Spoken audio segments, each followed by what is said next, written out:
युद्ध कोणत्याही परिस्थितीत थांबवायला नको होतं. या युद्धात पाकिस्तानचा नाश करायला हवा होता, असे विधान परिषदेचे सदस्य बसवराज होरट्टी यांनी सांगितले. बेळगावात पत्रकारांशी संवाद साधताना त्यांनी आपली भूमिका स्पष्ट केली. काहींच्या बोलण्यावर विश्वास ठेवून युद्ध शांतपणे थांबवणं चुकीचं ठरलं, असे ते म्हणाले. ನನ್ನ ಒಂದು ಒಳ್ಳೆ ವೈಯಕ್ತಿಕ ಅಭಿಪ್ರಾಯದಲ್ಲಿ ಯುದ್ಧವನ್ನು ನಿಲ್ಲಿಸಬಾರ್ದಾಗಿತ್ತು ಭಾರತ.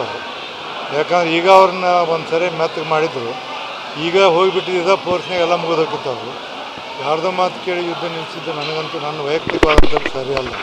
ಯಾಕಂದ್ರೆ ಅವ್ರು ಮತ್ತು ತಮ್ಮ ಇದನ್ನು ಈಗ ನೋಡಿ ಯುದ್ಧ ಘೋಷಣೆ ಮಾಡ್ಯಾರ, ಮತ್ತು ನಿನ್ನೆಲ್ಲ ಫೈರಿಂಗ್ ಮಾಡ್ಯಾರ, ಎಲ್ಲ ಇದು ಮಾಡಿದಾರೆ. ಆಮೇಲೆ ಏನಾಗೈತೆ ಅಂದ್ರೆ ನಮ್ಮ ಬಾರ್ಡರ್ಗೆ ನಾನು ನೋಡೀನಿ, ಬಾರ್ಡರ್ಗೆ ಹಳ್ಳಿಗಳ್ದಾವ. ಅವ್ರು ಅಲ್ಲಿಂದ ಏನು ಬೇಕಾದ ಮಷಿನ್ ಗನ್ನಿಗೆ ನೋಡೋದಾಗ ನಮ್ಮಲ್ಲಿ ನಮ್ಮ ಪಾಕಿಸ್ತಾನ ಬಾರ್ಡರ್ ಇಲ್ಲ, ನಮ್ಮಲ್ಲಿ ಅಲ್ಲೆಲ್ಲ ದೂರ ದೂರದಾಗ 2-2 ಕಿಲೋಮೀಟ್ರ್ ದೂರ. ಒಟ್ಟಾರೆ ಏನಂದ್ರೆ ಪಾಕಿಸ್ತಾನವನ್ನು ಎಲ್ಲಿವರೆಗೆ ನೀವು ಸಡ್ಲು ಬಿಡ್ತೀರಿ, ಇನ್ನೊಬ್ಬರ ಮಾತು ಕೇಳಿ ಎಲ್ಲಿವರೆಗೆ ನೀವು ಅವ್ರಿಗೆ ಸೊಪ್ಪು ಹಾಕ್ತೀರಿ, ಅಲ್ಲಿವರೆಗೆ ಅವ್ರು ಯಾವಾಗ ಸಾಯಿ ಮತ್ತು ನಮ್ಮ ವೈರಿಗಳ ಮತ್ತು ಅವ್ರು ಎಂದೂ ನಮ್ಗೆ ಒಳ್ಳೇದು ಮಾಡೋದು ಸಾಧ್ಯ ಇಲ್ಲ.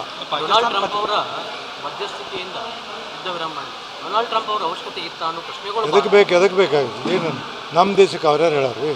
ಅವ್ರ ಅವಶ್ಯಕತೆ ನಮಗಿಲ್ಲ. ಈಗ ನಾವು ಅಮೇರಿಕಾದಾಗ ಏನೇನು ಕೇಳ್ತಾನೆ ಟ್ರಂಪ್, ಇದು ಯಾಕೋ ಮೋದಿಯವರು ಎಲ್ಲದರಲ್ಲಿ ಅತ್ಯಂತ ಕಟುವಾದ ನಿರ್ಣಯ ತೊಗೊಂಡಿದ್ರು, ಗಟ್ಟಿಯಾದ ನಿರ್ಣಯ ತಗೊಂಡು ದೇಶಕ್ಕೊಂದು ಮಾದರಿಯಾದಂಥ ಕೆಲಸ ಮಾಡಿದ್ರು. ಬಟ್ ಈ ವಿಷಯದಲ್ಲಿ ಯಾಕೋ ಅವರು ಅವ್ರ ಮಾತು ಕೇಳಬಾರ್ದಾಗಿತ್ತು ಅಂತ ನನ್ನ ಅನಿಸಿಕೆ. ಭಯೋತ್ಪಾದನೆ ಅನ್ನೋದು ಕೇವಲ ಭಾರತಕ್ಕೆ ಮಾತ್ರ ಪಡುಗಲ್ಲ, ಇಡೀ ವಿಶ್ವಕ್ಕೆ ಪಡುವ ಇಂಥ ಒಂದು ಒಳ್ಳೆಯ ಸಂದರ್ಭ ಸಿಕ್ಕಿತ್ತು. ಈಗ ನಾ ಏನು ಹೇಳ್ತೀನಿ ನಿಮಗೆ, ಇಂಥ ಸಂದರ್ಭ ಎಲ್ಲ ದೇಶಗಳು, ರಷ್ಯಾ ಇರ್ಬೋದು, ಅಮೇರಿಕ ಇರ್ಬೋದು, ಜಪಾನ್ ಇರ್ಬೋದು, ಎಲ್ಲ ದೇಶಗಳೊಂದು ಶೃಂಗಸಭೆ ಮಾಡಿ ಎಲ್ಲೆಲ್ಲಿ ಅವ್ರನ್ನೆಲ್ಲ ಭಯೋತ್ಪಾದನೆ ಸ್ವಚ್ಛಂಗೆ ಒಂದು ನಾಶ ಮಾಡುವಂಥ ಕೆಲಸ ಮಾಡಿದ್ರೆ ದೇಶಕ್ಕೆ ಒಳ್ಳೆಯದು. ಇದೇ ಥರ ಬಿಟ್ಟರೆ ಇನ್ನು ದೇಶ ಯಾವ ದೇಶನೂ ಒಳ್ಳೇದು ಇರೋಕ್ಕೆ ಸಾಧ್ಯ ಇಲ್ಲ. ಅಲ್ಲಲ್ಲ, ಮಣ್ಣಿ ನಿಮ್ಗೆ ಹೇಳ್ತೀನಿ, ನಮ್ಮ ಮಗಳನ್ನು ಹೋಗಿದ್ಲು, ಆ ಜಾಗದಾಗ ಏನು ಕೂತ್ಕೊಂಡಾರ ಅವರು, ಸೋಮವಾರ ಮಂಗಳವಾರ ಕೂತ್ಕೊಂಡಿದ್ರು. ನೆಕ್ಸ್ಟ್ ಡೇ ದಿವಸ ಇದಾಗಿದೆ. ಅದು ಅಲ್ಲಿ ಹೇಳಿದಕ್ಕೆ ವಾತಾವರಣ ನಮ್ಮ ಮಗಳು ಹೇಳಿದ್ಲು, ಒಂದು ಟಿ ವಿ ಒಳಗೆ ಅವನ್ನ ಹೋದಾಗ ಅವ್ನು ನೋಡಿದ್ಲಂತ, ಕುದುರೆ ಮೇಲೆ ಹತ್ಕೊಂಡು ಹೋಗುವಾಗ ಅವ್ನು ಬರ್ತಿದ್ದಂತ ಹಾಕ್ಕೊಂಡು. ಹಿಂಗದು ಅವ್ರು ಯಾವಾಗಾದರೂ, ಮತ್ತು ಅದಕ್ಕೆ ಕೇವಲ ಇವರು ಉಗ್ರದಷ್ಟಲ್ಲ, ಅಲ್ಲಿ ಪಾಕಿಸ್ತಾನ ಸರ್ಕಾರ ಸಂಪೂರ್ಣ ಬೆಂಬಲ ಇದೆ. ಅವರೆಲ್ಲ ಪ್ಲ್ಯಾನ್ ಮಾಡೋದ್ರಿಂದ ಅದಕ್ಕೆ ನಮ್ಮ ಸರ್ಕಾರ ಒಳ್ಳೆ ಕೆಲಸ ಮಾಡಿತ್ತು. ಇದನ್ನು ಈಗ ಇನ್ನಷ್ಟು ಮುಂದುವರಿಸ್ಬೇಕು ಮತ್ತು ಯಾವುದೇ ರೀತಿಯಿಂದ ಅವ್ರು ಕೂಡ ವ್ಯವಹಾರಗಳನ್ನ ಇಟ್ಕೋಬಾರ್ದು. ಸರ್, ಟರ್ಕಿ ದೇಶಕ್ಕೆ ನಾವು ಎಲ್ಲ ಕೂಡ ಬೆಂಬಲ ಮಾಡಿದ್ದೀವಿ ಅಲ್ಲಿ ಇದನ್ನಾದಾಗ, ಈಗ ಟರ್ಕಿ ಕೂಡ ಅವರಿಗೆ ಬೆಂಬಲ ಕೊಡ್ತಾರೆ. ಅವರು ಪ್ರಚೋದನೆ ಮಾಡ್ತಾರೆ, ಮುಸಲ್ಮಾನರೆಲ್ಲ ನಾವು ಒಂದಾಗಬೇಕು, ನಾನು ಈಗ 23ನೇ ತಾರೀಕು ಹೋದ ತಿಂಗಳ ಅಜರ್ಬೈಜಾನ್ಗೆ ಹೋಗಿದ್ದೆ. 10 ಕೋಟಿ ಜನಸಂಖ್ಯೆ ಮುಸ್ಲಿಮರು, ಒಬ್ಬರು ಬುರ್ಕಾ ಹಾಕಿಲ್ಲ, ಒಬ್ಬರು ದೇಶದ ಬಗ್ಗೆ ಇನ್ನೊಂದು ದೇಶದ ಬಗ್ಗೆ ಚರ್ಚೆ ಮಾಡೋಂಗಿಲ್ಲ.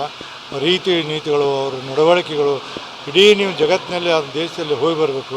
ಅವರು ಒಬ್ಬರು ಮಾದರಿಯಾದಂಥ ದೇಶ ಅಂತ ಅನಿಸ್ತೀನಿ.